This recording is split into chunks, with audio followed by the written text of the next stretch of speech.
Hi guys, how's everybody doing tonight? Just trying to get my PowerPoint opened. It's being difficult.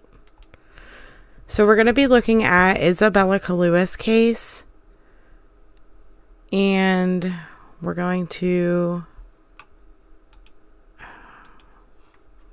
look a little bit more into some of the rumors that are going on right now.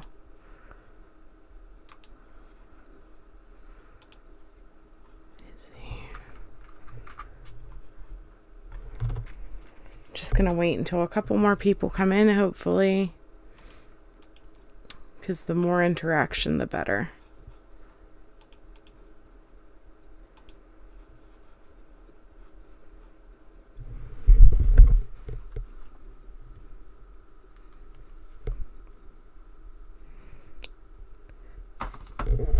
So the first thing that I want to start us off with is actually I'm going to play the most recent prayer vigil. It's a very short clip, but I feel like it's important to start everything off with a little bit of prayer and putting Isabella's face out there.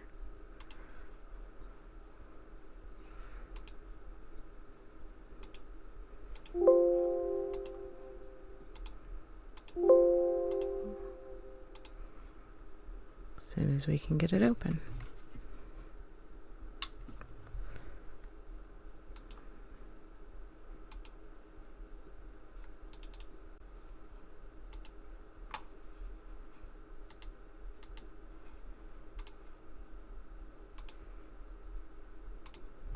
Okay.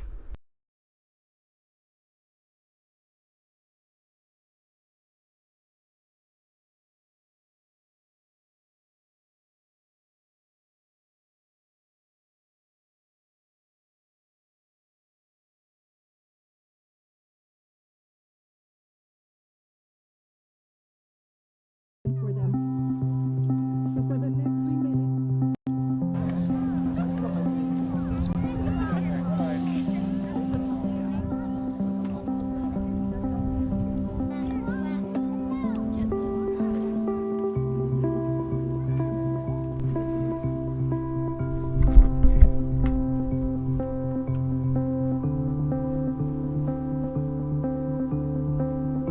Why is the video not moving? There it goes.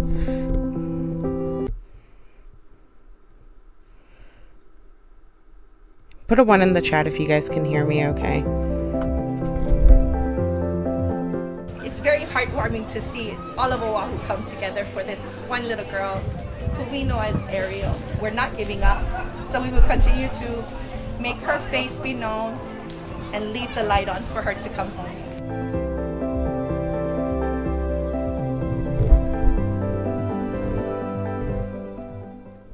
Okay. So we're going to be looking at a little bit of the accusations going around right now concerning the adoptive parents. Some of the things that we know so far about the claims is that Isabella was last seen in her home around 9 p.m. on Sunday, and that she was fully dressed in a black hoodie, black leggings, colorful socks, and Nike shoes with a pink bottom. So that in itself is kind of alarming to a lot of people because kids going to dress fully clothed is not typically the norm. I've had a lot of people messaging me today about this specific part of the police articles. And it says, we have conducted numerous interviews. However, there are still individuals, to include acquaintances and family members, who have yet to come forward to be interviewed. So what basically has been going on is a couple of the neighbors have messaged me at this point about the acquaintance. They are claiming that this man seen by the white vehicle lives with the Kaluas and that he works at the dump that Ariel's photo album was found in. So according to what I've been told by a couple different people now, is that this photo album was found by a dumpster diving homeless person who, when they began searching for Ariel, was showed a picture of Ariel and said, "Hey, I have a photo album that has this girl's picture in it." According to the homeless person, the photo album was pulled from the dumpster about a week before Ariel actually was reported missing. Now, I cannot verify that to be 100% true. This is just something that I have heard from multiple people today. It's ironic that they're saying that this acquaintance that stays with the Kaluas actually works at that dump where they were found. And I'm just going to read the message from the one main person that I got today. It just says, "How ironic that they found the photo album of Ariel at the dump inside a dumpster. The same dump that is located a couple blocks away from the foster parents' home. The same dump that the cans are emptied every day, except the compactor, the one you put household trash into. That is covered with metal doors, and you cannot see inside of it once trash is inserted. The same dump that the big guy that lives in the foster house worked at for years. With that being said, was Kappa's quarry searched?" Now, I don't have any information about whether or not that location was searched or not. However, I also do find it suspicious that if it's true that this man works at the dump, if it's true that the homeless person was dumpster diving and pulled it out the week before, that in itself is odd to me.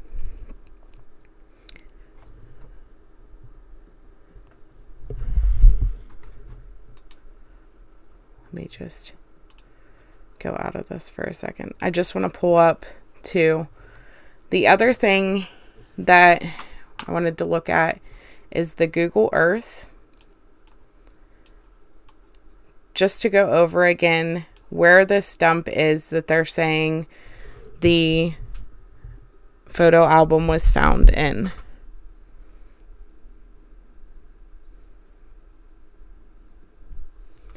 So if you look here, it's the convenience center right here.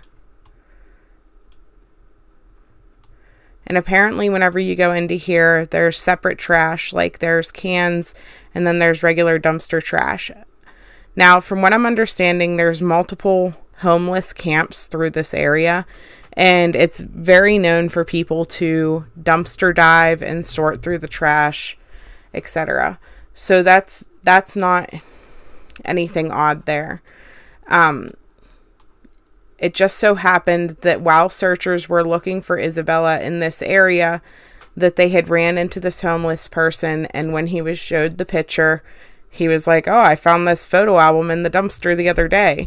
And apparently he kept it out, which that in itself is odd because, you know, why would you hang on to the photo album of this little girl? But that's the information that I'm getting so far, is that there is another man that's living with the Kaluas, or that stays there frequently enough that neighbors see him. Now, the neighbors are saying that they have never seen the children outside. The children are always inside, and they haven't seen Isabella in quite some time.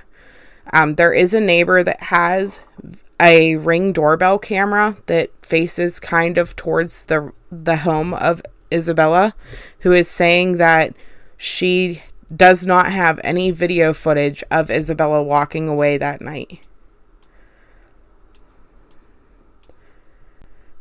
And this is Isabella's house. I'm just going to show you guys the house for those of you who haven't seen it.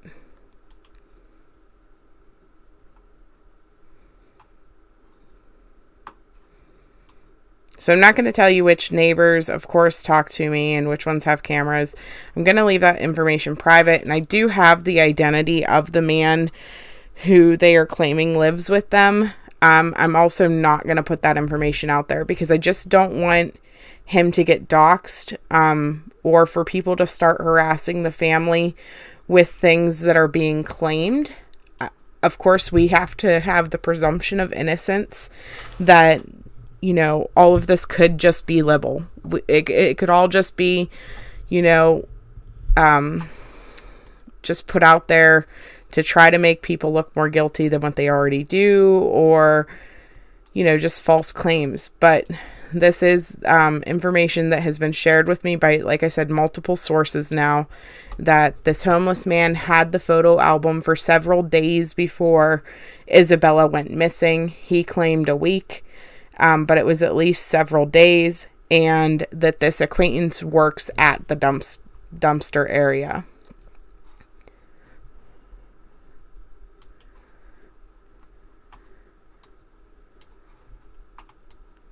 So that's the one claim. The other thing that I wanted to read to you guys again was the article not the article. It was a post made by someone who is acquaintanced with the family. And I'm just going to read it because I thought that the claims were kind of, extremely, harsh. I'm going to read it. Just one second. I read it the other day on a video, but I know that a lot of people have not watched all of the videos yet. And what it says is, in search of a missing child who was human trafficked out of Walamano, Hawaii this past Sunday night, Monday morning. Hawaii has found items at Bellows Air Force Base, slippers, backpack, and a plastic bag. No body has been identified yet, and the search continues statewide to look for aerial sellers, renamed Isabella Kalua by corrupt cocaine drug-dealing foster parents Sonny and Luha Kalua, who used to work for criminal Michael Mintz and other human trafficking, drug smuggling organizations and people such as the Dirty Honolulu Police Chief, Kaluha, Dirty Prosecutor, and Dirty Ex-Mayor. All corruption. If you see aerial sellers or any other missing children, please contact the number on the post or 911 for local assistance. Call nationwide 1-866-347-2423 to report any forms of human trafficking or drug smuggling. So whenever I was looking into that, I look into absolutely everything once I read it. It's really interesting to see who this Michael Misk is. I'm sure if you are local that you have already heard of him. Let me pull up. No. Sorry, gotta find the right article.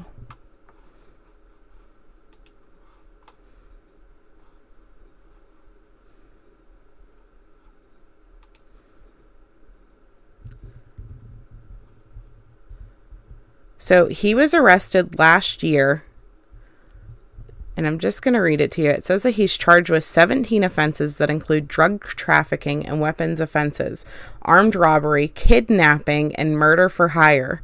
He pled not guilty earlier this month. This article was from a couple months ago. And from what I understand, he was arrested along with 10 of his associates. It's like a crime ring in Honolulu.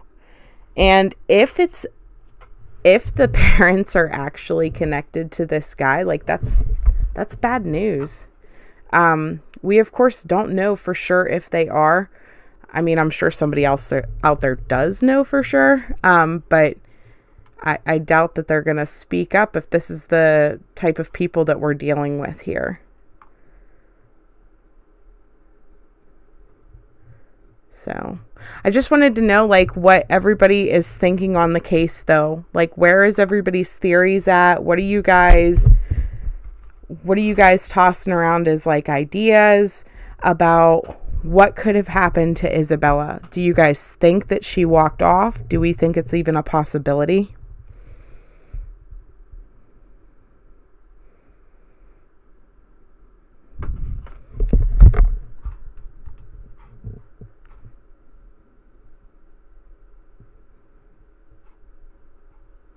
Whenever we look at this and then see this is a business here, apartment buildings, there are apartment buildings here, a church, and then there's a 7-Eleven down at the end.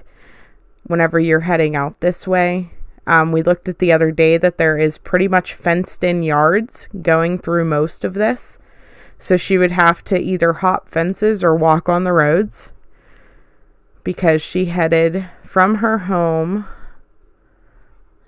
and she would have either headed towards the dumpster area where her photo album was found, or towards the Bellows Field beach where her toys were found.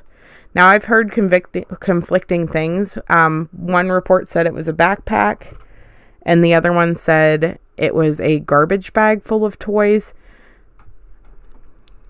You don't think she walked off?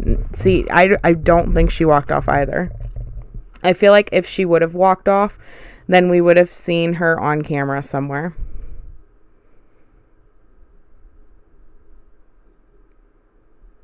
I really hope that police are digging more into this acquaintance. I'm sure they are, just based on the fact that they continuously say that the adoptive parents and the acquaintance are not cooperative.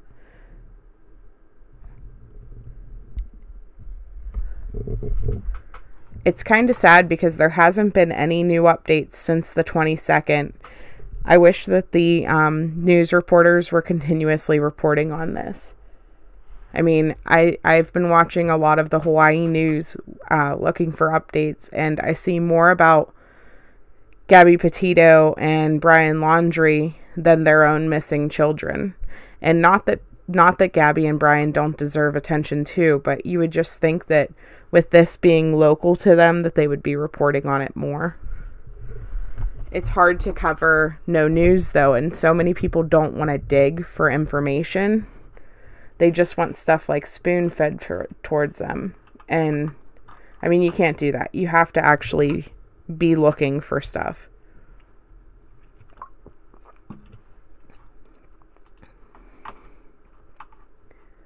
So I'm just going to pull this up for the people who didn't see it yet. They're saying that this man in the picture is the acquaintance that actually lives with the family, or he is there often enough that people know his car and see him leaving for work and different things throughout the day. So if anybody was wondering why they keep saying that the individuals that aren't coming forward are the acquaintances and family members, this is who they're talking about, apparently.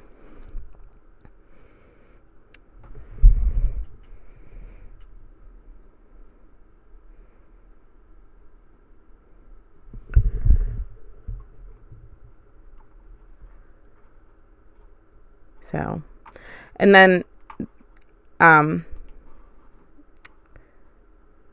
like I said, it's just interesting that now the neighbors are saying, you know, one of them told me that they do have a camera. Isabella was not seen on that camera. Of course, the police know this. And that this connection to the dumpster has been made from people in the home. So the other thing that I wanted to tell you guys about too is that on October 2nd, which is this Saturday coming up, they're going to have a Leave the Light On for Ariel prayer session to show support for her family, her biological family. It's open invitation. Everyone's invited, and it's at the Wanini. Well, I can't say that. Boat Harbor. So if anybody's interested in going to that information is there for you. Make it a little bit bigger so that you can see it better.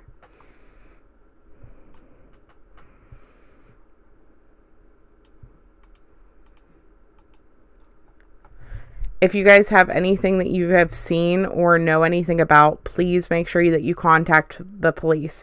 It's good to put the information out on social media, but it's more important that the police have it than anyone else.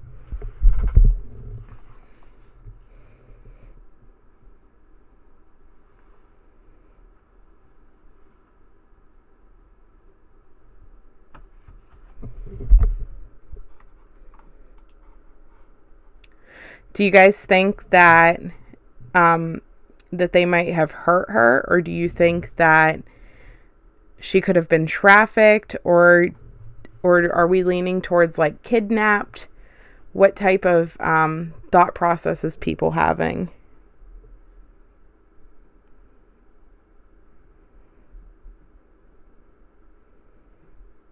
Now, the Kaluas are actively trying to get the other 3 children the other 4 children, but the 3 that are related to Isabella, they're trying to get them back in custody. Yeah, I know. I'm praying for her too. It's hard to look at these cases, but at the same time, the more that we look at them and get her face out there, the better it will be in the long run. You know, she has people who cares about her, that want to know where she is. They want answers. And someone out there has the answers that they're seeking. And, you know, we've seen with Gabby Petito's case, for example, a lot of people didn't know about Gabby's case until they seen it on TikTok or on Facebook or on all of the different, you know, sources, Instagram, Twitter, all of the things. And so social media was able to help get Gabby found. And, you know, we can do the same thing for Isabella or Ariel. From what I understand, she was the only child that had her name changed when she was adopted, which I don't know how true that is. That's just something that somebody said in the groups, but I don't know if it's because of her age. Was she the youngest, or maybe she didn't like her name? I don't know, but she's the only one that was changed from Ariel to Isabella. You think they killed her? I really hope that's not the case, but people are really leaning towards the fact that she may have been missing longer than what we think. I just find it odd that this homeless person is saying that they found the photo album the week before she went missing. It's a little bit concerning. And it's also concerning the fact that these parents had door alarms on their doors, but that they weren't set to like make noise for a child who was known to sleep out in the yard, they said. You would think if you were constantly finding your child sleeping out in the yard that you would do something to prevent that.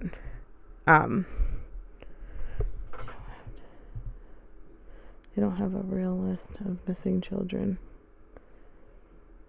No, it's true though, because there is a missing child right now that whenever we check the registry for her state, her name wasn't on it. And it's scary because we're seeing more and more with all of these CPS cases in general that the kids just go missing and they're just gone. If you look at Orrin and Orson West, their photos, whenever they were put out, were like 2 years younger than what they were whenever they went missing. And it makes you wonder, like, why don't you have an accurate photo? Even Summer Wells, the picture that they put out for her, she had a head full of hair. And whenever she actually went missing, she was shaved. So it's like, why would you put out a photo that isn't an actual representation of your child? And now we have Isabella. Her name was changed in February. And she was pulled out of school in June. And now she's missing. And her parents aren't talking. Like, the adoptive parents are not saying a word. This acquaintance isn't saying a word. But this is once again shortly after an adoption was finalized. She went missing, and she's totally off the radar. Like, nobody's even really... Her biological family are searching, and there are locals who are searching, but there are a lot of people who aren't searching. Maybe she was afraid to sleep in the house. See, so somebody said that in one of the groups, you know, if she really was sleeping out in the yard, was there a reason for it? It's very possible. We don't know.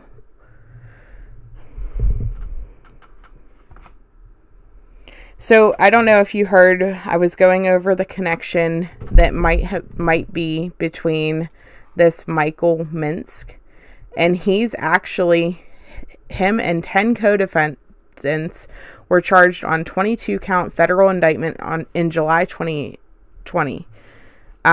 2 additional defendants were added since then. They basically ran the crime ring in Hawaii. And it's said that the adopted dad actually worked for him at some point. Now, whether that's true or not, I obviously can't put proof out for that. But from what I'm understanding, trafficking, kidnapping, murder, drugs, like all of those things, this man is in prison for right now. He is literally, like, they refer to him as the crime boss in Hawaii. So that in itself is terrifying. Because if these are the people that those parents were connected with, that's scary, you know. And I'd like to look more into the adopted father's assault record, because I'm curious almost if his assault record was from back in his days whenever he worked with this crime thing, or if it was like a domestic thing. Like we don't really know. I didn't search that far into his background check.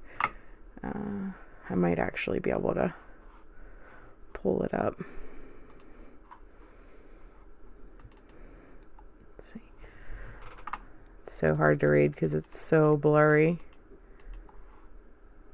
See, it doesn't say who it was against. It just says that it was a Class C felony assault and terroristic threats.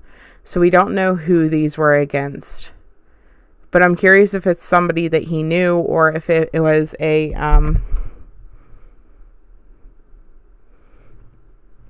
or if it was part of this whole crime boss angle that could be out there. It's scary to think about the fact that this is what these children were living with. And, you know, I've showed people the Hawaii website. Let me go to it.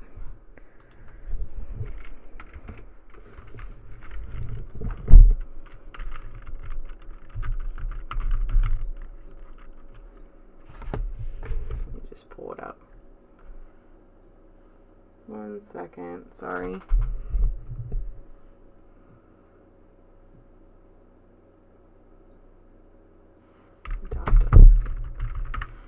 It's scary to think that, you know, he was able to adopt kids because of his background. But whenever you look at Hawaii's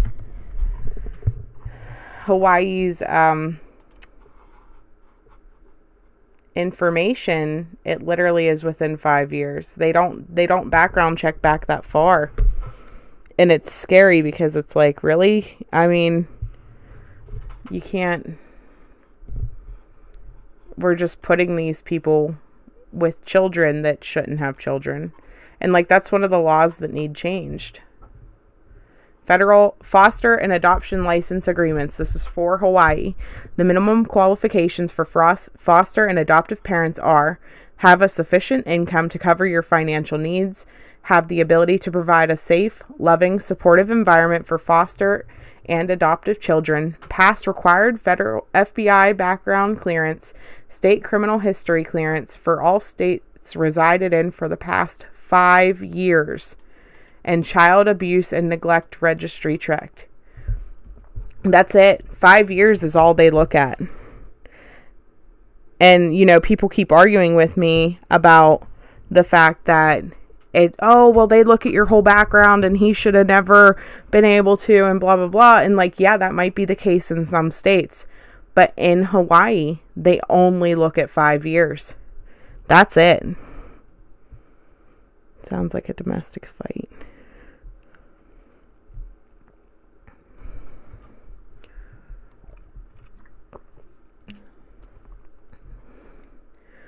It goes on to say that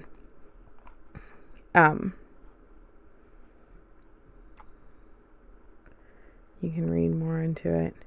There's also exceptions that they make, if you do have a background, you can go in for the exceptions for if your crime wasn't against children, that they'll also allow it. Yeah, it is different in every state. Exactly.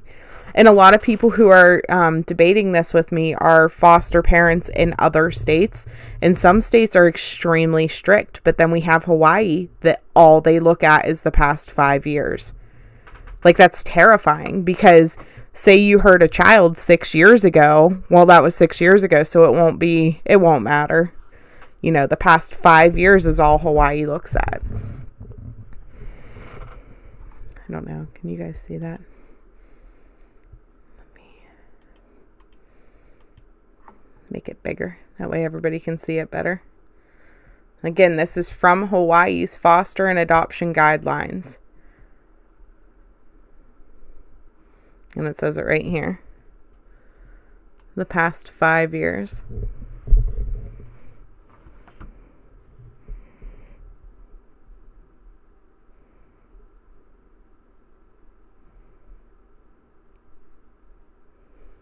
So, I don't know, like, that in itself is scary, because we need to do better for our kids. We need to protect these children that are going into foster care. Like I said, you have at least Isabella's picture on her flyers is updated, because a lot of the children that go missing from foster care or from adoption, it seems like they put out pictures that are so old that they look nothing like them.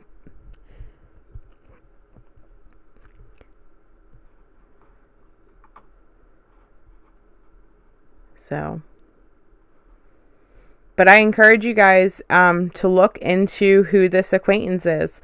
I mean, I have found some information, but like I said, if you're interested, that's where you need to start looking, because I feel like the acquaintance or the homeless person is going to be our key to what's going on. That needs to be where the pressure is put, because they know something.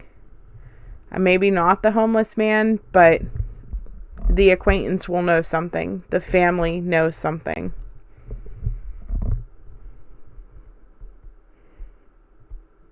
Foster care and public school in our world is such a mess. It is. Now, they say that she was pulled out of public school to homeschool in June. And she had done the distanced learning last year. Now, I'm not sure what the COVID guidelines are like in Hawaii, but I know that a lot of parents where I am opted to pull their children out to homeschool this year rather than have their kids be in mask mandates or do distanced learning again. Because whenever you look at regular homeschooling versus the distanced learning, like, distance learning it's awful. You have a teacher trying to deal with 20 to 30 kids via a computer, and it's not conducive to learning. Like, it's so hard to get your child to stare at a computer screen and sit still and actually do their schoolwork through the distance learning. So if they really pulled her out because of the fact that distance learning is awful, I can totally understand opting to homeschool instead of that. You know, as a parent, there's no way that I could do the distance learning.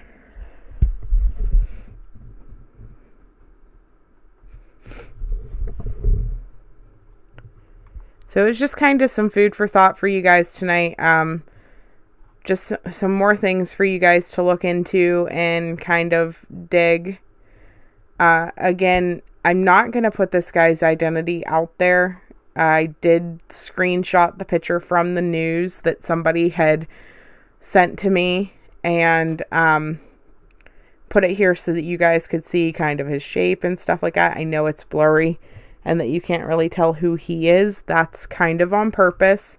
I don't want to dox him, but at the same time, if you are local to that area, it will be very easy to find out who he is, where he works, and where he is living. Just based on, you know, the fact that he's there, his vehicle is there all the time. He's in and out of their house all the time. So that's just something to think about. There's this guy who is an acquaintance to the family that's tied into this somehow, and the lawyer is also protecting him. Whenever your child goes missing, you don't typically see people give a 2-hour recorded statement to police and then that be all that they talk to the police. And that's exactly what happened. Their lawyer recorded their statements about what happened and sent the recordings to the police. They did not talk to the police on their own. They had the lawyer from right off the bat. And so that in itself makes you think, like, well, why? Like, what are you worried about the lawyer or the police finding? Even if you're not guilty, what are you hiding? Because it's scary to think that they're that worried about incriminating themselves that they did a recorded statement and that's what they put out into the world. So,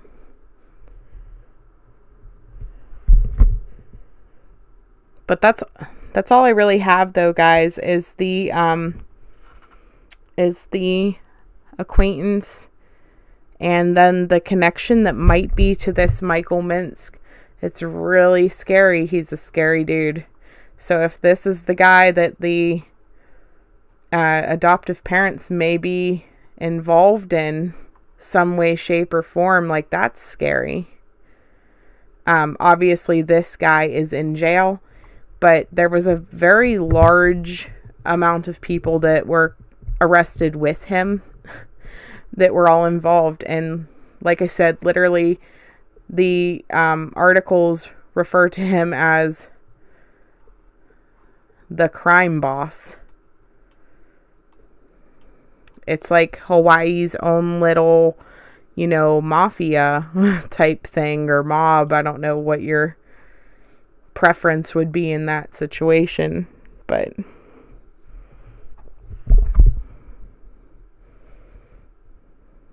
trying to see.